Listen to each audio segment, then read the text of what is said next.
ngajaklah anak-anak di sekitar sini, di sekitar Pundong ini. Ya emang awalnya sih malu-malu ya, tapi nggak apa-apa lah buat pengalaman gitu. Malu-malu tapi ketagihan. Iya gitu.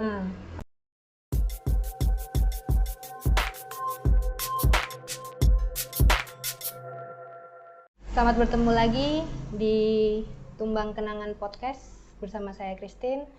Pada episode kali ini kita akan berbincang sedikit dengan Mbak kita, Mbak Rahel Hesti Safitri. Mbak Rahel ini aslinya Jogja. Iya, asli Jogja. Umurnya sekarang berapa tuh? Umur masih kecil, 18 Masih tahun. kecil, 18 tahun. Masih imut-imut. Kesibukannya Mbak Rahel sekarang ini tuh apa nih? Kalau boleh tahu. Kesibukan sih masih di rumah ya. Sebenarnya aku udah ngelamar, masukin lamaran kan, lamaran kerja, tapi masih nunggu panggilan aja. Tapi ya maklum sih, soalnya kan keadaan lagi kayak gini. Lagi corona ya Mbak ya. Nih dengar-dengar tuh Mbak tuh punya YouTube channel namanya KA Project ya? Iya. Kak. Boleh dijelasin nggak sih tuh KA Project tuh apa aja sih kontennya gitu? Boleh. Jadi KA Project itu awalnya jadi dari perseorangan. Ada satu orang yang punya YouTube, itu terus tapi udah nggak pernah dipakai gitu loh. Terus mau ngidupin lagi, terus ngajak anak-anak daerah sini, daerah desa sini, ngajak siapa yang mau gabung, siapa yang mau cover gitu kan. Terus Saya Mbak. Ini daerah mana nih? Karena pada tanya-tanya nih orang-orang. Ini ada di daerah Pundong 1, Tirtowadi, Melati, Sleman. Nah, itu yang mau ngidupin YouTube tadi itu namanya Mas Krisna ya. Boleh sebut merek nggak apa-apa ya? Apa-apa. Terus habis itu ngajaklah anak-anak di sekitar sini, di sekitar Pundong ini. Ya emang awalnya sih malu-malu ya, tapi nggak apa-apa lah buat pengalaman gitu. Malu-malu tapi ketagihan. Iya gitu. Kalau sekilas tentang KA Project itu aja sih. Tapi KA Project sendiri itu kontennya tuh tentang apa nih? Kontennya itu tentang cuman cover-cover lagu gitu sih. Cover lagu apa nih? Lagu dangdut genre terutama. Iya. Dangdut. Pop juga ada. Genre pop sama dangdut itu. Tapi udah ada yang pakai lagu pribadi belum sih? Belum. Belum. Maunya sih pengen gitu. Pengennya ada kayak gitu. Mbaknya sendiri tuh sebagai apa tuh di situ? Vokalis kan? Iya, vokalis. Masa jadi kameramen nggak? Dokumentasi dong, masa nggak kelihatan dong. Aduh. Terus selain di KA Project sendiri, denger-denger Mbak punya band juga ya? Band apa tuh? Itu namanya Royalty Official. Sebenarnya itu bukan aku yang diriin, jadi ada segerombol band itu. Dulu awalnya bukan Royalty, dulu masih ganti-ganti nama terus gitu kan. Terus ada aku masuk, diganti namanya jadi Royalty Official, dan vokalnya itu ada aku. Mbaknya lagi ya. Vokalnya itu. Dulu itu temen kakak-kakak kelas SMK. Iya, itu diajak, kamu nggak gabung jadi vokal. Awalnya aku ragu-ragu sih, soalnya takut ya kalau nggak bisa menyesuaikan gimana gitu. Terus abis itu ya udah coba aja dulu sambil belajar sambil jalan gitu. Terus aku bilang ya udah ya, sampai sekarang alhamdulillah udah beranilah tampil ya, walaupun cuman gitulah kecil-kecilan. Tampil di angkringan juga pernah. Wah, sampai di kafe juga pernah gitu. Lumayan juga ya apa namanya perjalanannya. Iya. Itu genrenya apa Mbak kalau boleh tahu? Genre dari Royalty Official itu ada pop dangdut. Iya. Banyak anak-anak zaman sekarang lagi pada seneng lagu-lagu gitu kan ya. Sejak apa namanya yang Didi Kempot yang naik lagi yang tahun berapa itu? Yang apa sih namanya dia tuh? Sobat Ambiar. Bener. Dari situ kan mulai naik lagi kan pop dangdutnya itu anak-anak muda. Tiap pagi loh kalau aku dulu di tempat kerjaku sama pagi-pagi di kosan gitu selalu dengerinnya lagu-lagu pop dangdut semua. Asik juga sih soalnya. Iya makanya. Nggak bisa anteng kalau dengerin lagunya. Pasti entah kepala, kaki bisa gerak-gerak sendiri. Refleks nggak? Benar. Oke.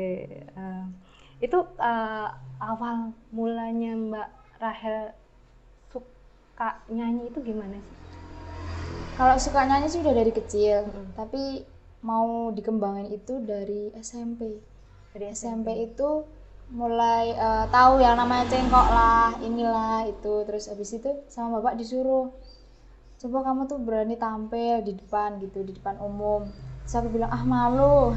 Tapi kok nyoba pertama itu kan dapat, kalau anak kecil ya dapat iming-iming lah, apa ya, hadiah lah kan. Terus seneng, terus jadi ketagihan. Terus dari situ mulai aku mau ngembangin ya hobiku. Siapa tahu bisa jadi ya gitulah sambilan gitu. Terus habis itu nyanyi dangdut, tampil di desa-desa, di desa daerah sini Pundong. Dari masih Pundong. Dangdut, ada dangdut, qosidah, pop juga ada, pop juga pernah gitu. Bisa qosidah juga?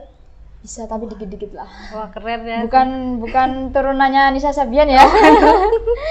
Tapi emang bagus sih Nisa Sabian. Calon Nisa Sabian. Rahel aku bukan Nisa. Aduh. Oke, berarti yang support Mbak Rahel untuk berkarya di dunia musik itu berarti bapak ya? Iya, bapak. Lebih apa namanya? Lebih dukung banget. Oke. Itu berarti bapak sendiri punya ada apa, ibaratnya kalau kayak gitu kan ada kayak keturunan darah seni atau gimana gitu? Iya. Ada bapak dulu, setahu apa sih selama ini bapak itu awalnya dari ngetipung lah, terus abis itu keyboard, chord organ, terus sitar, gitar gitu. Terus kan aku jadi kepancing kan, ini apa sih Pak, gimana mainnya gitu. Terus ya diajarin, tapi akunya aja yang kurang serg di bidang musiknya, di alat musiknya. di alat musiknya lebih seneng vokalnya aja sih gitu. Akhirnya diajarin bapak untuk diarahin ke vokal gitu. Iya, diajarin gitu. Itu berarti otodidak ya? Otodidak, nggak ada yang kursus, nggak ada yang sekolah. Mbak Rahel ini baru lulus kemarin ya? Iya, baru lulus. Dari sekolah mana Mbak kalau boleh tahu? Dari SMK Negeri 1 Saigan. Itu STM. Oke. Itu jurusannya apa tuh Mbak yang diambil? Aku jurusan gambar bangunan sih. Gambar bangunan? Wow, gila, anak cewek gambar bangunan. Aduh, keren. Ya sambil nyicil gambar rumah masa depan. Wah, asik. Kalau gambar kayak gitu kan harus bisa gambar nih, otomatis suka dari kapan tuh nggambar? Kalau gambar suka dari kecil juga. Tapi kecil. Kan kalau dari kecil gambarnya cuma gunung, sawah, matahari gitu kan. Pasti keren nih. Tahu aja. Aduh, jadi itu makin gede. Sebenarnya kalau mau masuk SMK kan bingung mau masuk jurusan apa. Terus aku tanya-tanya kakak kelas yang dulunya sekolah sana, tanya gimana sih ya. Terus habis itu kalau yang banyak ceweknya itu yang gambar bangunan itu, terus aku masuk lah. Sebenarnya aku nggak tahu itu tuh apa, gambar apa gitu. Terus ya mau gimana lagi, ya udah masuk itu. Ada yang banyak ceweknya, apalagi STM kan banyak cowoknya. Oke, berarti kalau gambar ini ingin diterusin, diniatin kayak ngevokal gitu, nyanyi gitu nggak sih? Atau cuma sebatas untuk sekolah aja gitu? Sebenarnya ya kalau misal mau bisa jadi sumber penghasilan ya semua orang pasti mau lah gitu ya. Tapi kalau aku sih sebenarnya cuma sekedar hobi aja. Kalau lebih mau lanjut kemananya, mau lanjut kerja aja dulu lah. Oke. Yang pasti-pasti aja yang sekarang ya. Bener banget. Kalau boleh dipilih tuh lebih suka ngegambar atau nyanyi? Nyanyi pasti. Nyanyi ya? Tetep ya? Simple. Simple ya? Gambar nggak simple gitu? Enggak ya? Enggak. Harus mikir ya? Mikir dulu. Prestasi yang pernah didapat selama menyanyi itu apa aja tuh Mbak, kalau boleh? Atau ngomongin prestasi masih di bawah banget.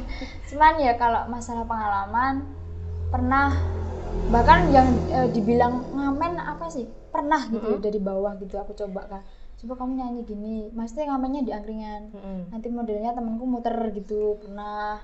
Terus sampai akhirnya tampil di kafe, diundang gitu pernah. Terus sebenarnya aku pernah ikut audisi KDI yang di Jogja. Yang di Jogja di tahun berapa tuh? Kota Gede itu tahun 2018 apa ya? 2018. Kalau enggak 2019 itu.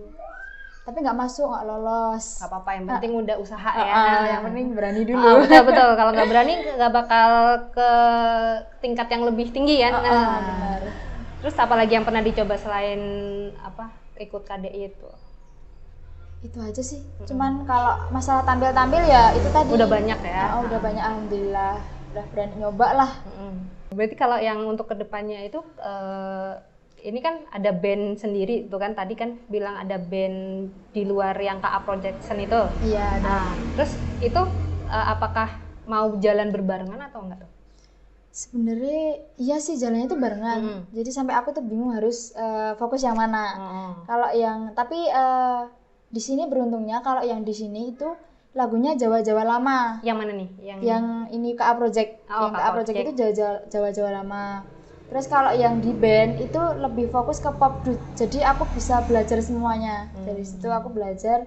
Kalau di sini aku belajar lagu Jawa lama, kalau di band Royalty Official itu aku belajar lagu-lagu dangdut tapi yang baru-baru ini. Oh, yang lagi happening ya. Happy Asmara lah, Yeni gitu. Ya udah di situ aku belajar buat ngimbangin semuanya biar bisa ikut semuanya. Lebih susah yang mana sih? Lebih susah yang mana ya? Sama-sama sih sebenarnya. Sama-sama ya, ada susah gitu, iya, tapi belajar dikit-dikit sih. Oke. Tapi lebih seraknya tuh yang kemana nih alirannya sendiri sebenarnya? Alirannya yang ini band Royalty Official. Lebih yang ke pop dut yang modern ya? Modern. Berarti tuh kayak belajar cengkok-cengkoknya kan harus belajar gitu kan? Itu gimana tuh caranya tuh? Kalau masalah belajar aku lihat dari YouTube. Awalnya cengkok itu aku nggak bisa sebenarnya. Nggak bisa, tapi kok udah dapat bayaran, ibaratnya kok bayarannya udah di atas gitu kan. Terus aku masuk suaraku kayak gini terus aku coba belajar sampai akhirnya ya sedikit-sedikit masuk lah. Gitu. Terus aku praktekin di pas tampil selanjutnya itu orang-orang udah teman-temanku udah bilang kok kamu udah bisa cengkok gitu. Ya namanya manusia pastinya pengen berubah jadi yang lebih baik gitu kan. Kalau misal ada yang nilai kurang bagus ya mungkin penilaian orang masing-masing gitu. Itu berapa lama tuh Mbak sampai bisa mendapatkan feel cengkoknya gitu? Otodidak sendiri kan? Maksudnya belajar sendiri kan? Otodidak itu nggak sampai setahun kok, nggak sampai beberapa bulan, cuman sebentar. Oh cepet ya berarti ya. Berarti emang udah ada darah seninya itu. Susah loh nyari cengkok-cengkok kayak gitu kan. Iya. Kalau misalnya nih berbarengan gitu, naik sama-sama naik yang KA sama yang bandnya ini. Kalau boleh milih yang mana tuh? Pilih yang band aja lah. Yang band. Kalau yang KA sendiri tuh ininya apa sih namanya, bentukannya? Maksudnya kan yang satu band, yang satu tampilannya kayak apa itu? Yang KA itu? Tampilannya kayak lebih ke dangdut aja sih. Sendiri ya? Sendiri. Terus sama pengiring musik sendiri aja udah gitu, nggak yang full band gitu ya? Enggak. Maunya sih full, tapi kan anggotanya ada yang sibuk kerja, ada yang sibuk ini. Jadi menyesuaikan aja. Dari dulu tuh emang langsung diajaknya jadi vokalisnya langsung ya? Iya. Dua-duanya. Berarti mereka udah ngerti nih Mbak Rahel tuh emang ada sesuatu di vokalnya keren gitu, berarti ya mereka udah. Mungkin ya. Soalnya pertama kali mereka ngajak aku itu, kamu nggak bisa nyanyi nggak apa-apa, yang penting berani dulu. Besok kalau masalah bisa apa enggaknya tak ajarin sama teman-teman. Kebetulan padahal temanku itu cowok semua, yang cewek cuman aku tok gitu. Jadi kayaknya seru nih hal gitu, berani cobalah gitu. Terus ya udah dicoba. Akhirnya sambil jalan, alhamdulillahnya mereka itu udah bisa ngajarin aku, berarti ngemong lah asalnya mau ngomong gitu. Jadi aku ya nyaman-nyaman aja. Terus lanjut sampai sekarang. Berarti apa ya namanya, ruang lingkupnya Mbak Rahel tuh nggak jauh-jauh dari anak-anak, ibaratnya anak-anak seni juga lah ibaratnya kan, dari keluarga juga kan, dari bapak, dari ibu juga kan, terus sama teman-temannya. Berarti apa ya namanya, dibebaskan lah untuk berkarya sendiri gitu. Kalau bapak gitu pernah nggak sih yang apa namanya, yang ngelarang-larang yang jangan kayak gini, jangan kayak gitu, kalau nyanyi tuh harus kayak gini, harus kayak gitu gitu? Enggak sih, kalau bapak nggak pernah nggak pernah ngelarang masalah vokal. Kamu vokalmu gimana pun terserah, tapi kalau bisa ya kalau orang dengerin suaramu tuh gimana caranya biar enak gitu kan.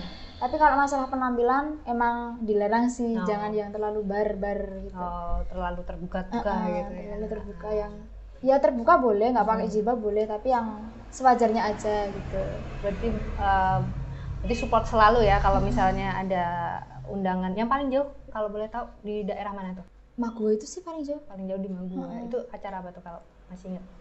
Acara itu orang habis naik haji itu loh, namanya apa ya? Itu berarti apa? Qasidah. Kalau yang biasanya cuma di daerah sini aja sih, Sleman, Jogja. Tapi udah inilah ya, udah lumayan katam lah ibaratnya makan asam garam. Pertamanya tuh deg-degan nggak sih pas ketemu sama audiens tuh penonton lah ibaratnya? Deg-degan nggak? Pasti sampai nervous banget. Gimana ya, aku sampai bingung, aku ngomong sama temanku kan, Mas ini gimana caranya biar aku bisa ngidupin masyarakat, bisa ngidupin penonton gitu kan. Soalnya aku dulu orangnya cuek, kaku, apalagi kan depan kamera gitu, depan banyak umum gitu. Terus ya udah kamu ngomong seadanya aja, nggak usah bingung gitu ya, yang penting berani dulu. Terus ditemenin di diajak di situ, coba kamu ngobrol aja seenak kamu. Terus lama-kelamaan ya sampai sekarang pun masih nervous kadang. Itu pertama kali berarti di mana tuh Mbak, masih inget nggak? Yang ketemu banyak, ya nggak banyak penonton, maksudnya banyak orang yang lihat lah ibaratnya. Kalau yang dangdut yang dari KA Project itu di daerah desa sini, Desa Pudong. Tapi kalau yang band itu pertama di mana ya? Lupa ya aku. Tapi itu ngisi di suatu acara kafe kah atau angkringan kah gitu? Di kafe. Di kafe. Di Jangkruk Kopi Jalan Kabupaten itu juga pernah. Berarti uji nyalinya banget gimana tuh rasanya tuh? Ada yang momen-momen yang tak terlupakan nggak sih selama ngisi-ngisi di depan umum? Ada pastinya. Apa tuh? Itu datang terlambat gitu kan, langsung dimarah-marahin, datang bukannya disambut, tapi ya emang sadar sih yang salah siapa gitu kan. Undangannya jam berapa? Sampai itu telat sekitar setengah jam apa ya? Ini yang telat siapa nih? Yang royalty official pas waktu mau tampil. Itu tampil di Kopi Ingkar Janji Kulon Progo. Lumayan ya. Itu kamu tuh niat datang enggak gitu kan, niat tampil enggak gitu kan. Terus habis itu ya niat Pak, tapi kan kita maklum lah jauh gitu kan, masih nunggu teman-teman, waktunya mepet gitu. Terus habis itu pas kita mau maem kan dapat konsumsi kan gitu, nasinya habis. Ya otomatis teman-teman pada marah juga kan. Kalau kita tahu kita salah telat gitu kan, tapi jangan kayak gini juga gitu loh. Konsumsinya nggak dapet ya. Cuma dapat minum tapi nggak apa-apa sih, kita yang salah juga, buat pengalaman aja gitu. Terus abis itu ya udah pulang. Ya tetap dikasih fee-nya. Tetap ya alhamdulillah, tapi dikurangi sedikit. Tapi nggak apa-apa lah. Berarti itu yang momen yang paling yang kena banget itu yang di situ, atau ada lagi nih? Momen yang nggak terlupakan gitu sampai yang... Ada lagi pas di itu ya Jangkruk Kopi tadi ya, di Jalan Kabupaten itu yang mana nih, yang KA atau yang sama bandnya itu? Yang royalty, yang band itu datang pas waktu hujan-hujan. Kan kita nunggu reda soalnya pakai motor dan itu bawa alat musik yang berbau listrik. Nah itu datang pas mau naik kan di lantai 2 naik gitu, kamu turun dulu sini. Nggak ada apa Pak, kamu itu janjian jam berapa, datang jam berapa gitu kan. Itu lagi ya? Gitu lagi, telat kan gara-garanya. Telat, udah personil nggak lengkap. Kebetulan ada yang izin tapi dadaan. Terus mau nggak mau kita tampil itu 4 orang. Harusnya itu ada 5 orang. 4 orang. Terus udah sampai sana, harusnya kan sound gitu kan dibantuin. Itu enggak, cuma didimin aja, kamu mau pasang apa enggak terserah gitu. Yang penting ya gimana lah, kesalahan kamu sendiri gitu kan. Terus temanku ada yang jelasin lah, ini tadi hujan Pak gitu. Terus tapi di sananya tetap bodo amat. Ya kita sih yang salah lagi gitu. Iya sih ya. Terus habis itu tapi tetap alhamdulillah dikasih fee-nya sesuai sama konsumsinya juga ada ya yang ada. sekarang yang itu. Terus tapi selain yang dukanya pasti ada senengnya tuh. Ya yang paling momen terkesan yang apa ya, momen yang paling apa ya, berkesan, berkesan banget pas waktu nampil di mana tuh? Apa ya, di mana itu hampir semuanya sebenarnya berkesan sih, senang karena kita tuh ya sama-sama aja semuanya nganggapnya itu hobi, bukan terutama bukan apa ya namanya, bukan tujuan utama gitu loh, cuma sekedar hobi. Jadi kita cuman nyatuin aja hobinya, ada yang suka gitar, ketipung, keyboard gitu sama-sama jadiin satu. Apalagi kalau misalnya penontonnya itu ikut joget, ikut ngeramein gitu, pasti senang banget kan, kayak kesannya tuh kita tuh di situ gak sia-sia gitu loh, udah usaha, udah tampil maksimal, mereka responnya juga baik ya alhamdulillah, senangnya itu aja sih. Terbayarkan ya ibaratnya. Walaupun apa namanya, groginya luar biasa gitu kan. Jangan diomongin lagi. Aduh. Harapan kedepannya tuh untuk untuk Kak, kegiatannya Mbak Nin tuh apa tuh?